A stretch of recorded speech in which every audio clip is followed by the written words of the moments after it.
The planet Danu had been a mystery to the galaxy for centuries, an isolated world nestled deep within an uncharted star system. The Danuians were elusive, having severed ties with other races eons ago. Their technology was rumored to be advanced, their culture mystical, and their homeworld sacred. Very few dared venture into their domain. Those who did rarely returned.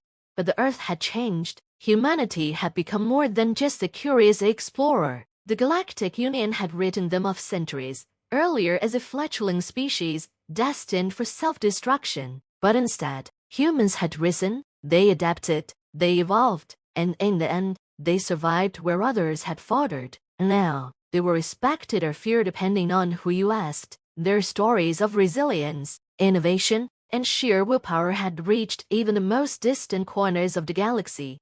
Captain Elena Marlowe stood on the bridge of the Valiant Horizon, Earth's flagship. As it approached Danu, she knew the legends, the warnings, but she had a mission. Danu had sent an invitation, something no one expected. An ancient voice from the planet reached out, calling Earth, calling humanity, and the Earth had answered. The ship broke through Danu's atmosphere, and Elena marveled at the landscape below. Danu was a beautiful world, untouched by industrialization, filled with lush forests, crystalline lakes, and mountains that shimmered like they were made of silver. But beneath the beauty, she could feel something, an ancient presence, watching them. "Captain, we're receiving a signal," Lieutenant Parker said from the communications console. His voice carried a hint of unease. "It's not a language we know, but it's almost like it's speaking directly to us." "Put it on," Elena ordered, steeling herself. A soft, melodic voice filled the ship, not through the speakers, but in their minds. "Welcome, children of Earth. The time has come for you to return. We have awaited you." Elena's eyes widened. It wasn't just a message. It was something more, something that resonated deep within her soul. She had heard the stories, the myths about humanity's ancient connections to the stars, to forgotten gods, but she never believed them. "We're honored by your invitation," she replied, though unsure if her words were even necessary. It felt like Danu herself already knew what she would say. The ship descended gently, guided not by human hands but by the invisible will of the planet. They touched down on the edge of a vast forest, the trees towering overhead like silent sentinels. Elena, flanked by her crew, disembarked. Waiting for them was a figure, tall and cloaked in shimmering silver, resembling the mountains Elena had seen from above. Their face was hidden beneath a hood, but their presence exuded power and wisdom. This was no mere mortal. This was a representative of Danu herself. "You have come home," the figure said, their voice blending with the wind. "We are the Guardians, and we have long awaited the return of Earth's children." Elena felt a strange pull in her chest, as though something ancient within her recognized this place, this moment. "Why now?" she asked. "Why call us after all these centuries?" The Guardian paused, as if considering the question. "The Earth was once a part of something greater. Long ago, your ancestors walked among the stars, not as explorers, but as creators. They were part of the Great Weave, connected to the very fabric of the cosmos. But the Earth forgot. The wars, the division had fractured your connection. Now, as the galaxy faces its greatest peril, it is time for Earth to remember."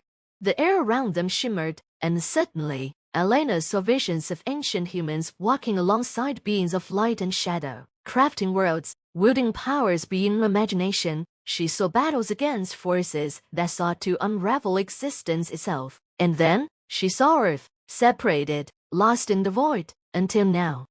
"The peril you speak of," Elena said, her voice barely above a whisper. "What is it?"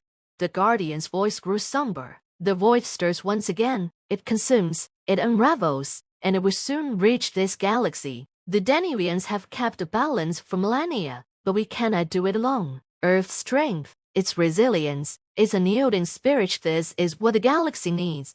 Elena's mind raced. The void very concept was terrifying. A force that could devour entire star systems, leaving nothing behind. And humanity was being called upon to stand against it. "But why us?" she asked. "There are older, more powerful civilizations. Why choose Earth?" The Guardian tilted her head, as though smiling beneath the hood. because no matter the odds, no matter how dire the situation, humanity fights, you adapt, you survive, and when you remember who you truly are, you will be the key to saving us all. Elena's heart pounded. The weight of the galaxy's fate now rested on our people, but there was something else, a sense of belonging, of purpose, that she had never felt before. The Earth wasn't just a lone planet, it was part of a cosmic lineage, a force that had been dormant but not forgotten.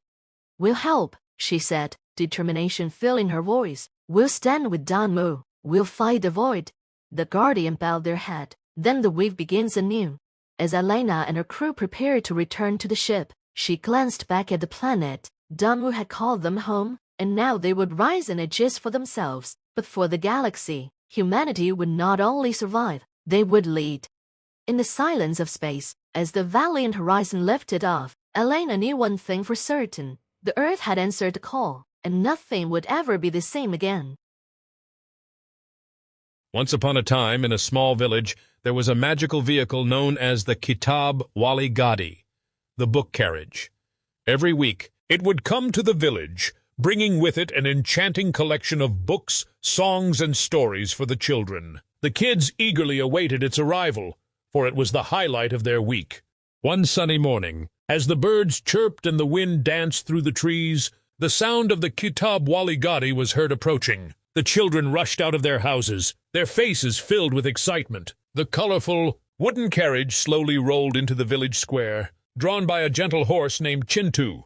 The door of the carriage opened, and out came the friendly librarian, an old man with a warm smile and twinkling eyes. His name was Baba Gyan, and he was loved by all the children. He greeted them, saying, "Aaj tumhare liye naya gane aur kahaniyan hain," and today I have new songs and stories for you all. Baba Gyan handed out bright, colorful books with beautiful pictures to the children. As they gathered around, he began singing a popular nursery rhyme. Kitab Wali Gadi Ai, Rangin Kitabain Lai, Kushian Sab ke liye, Suno Bakcho, Kanian Ai.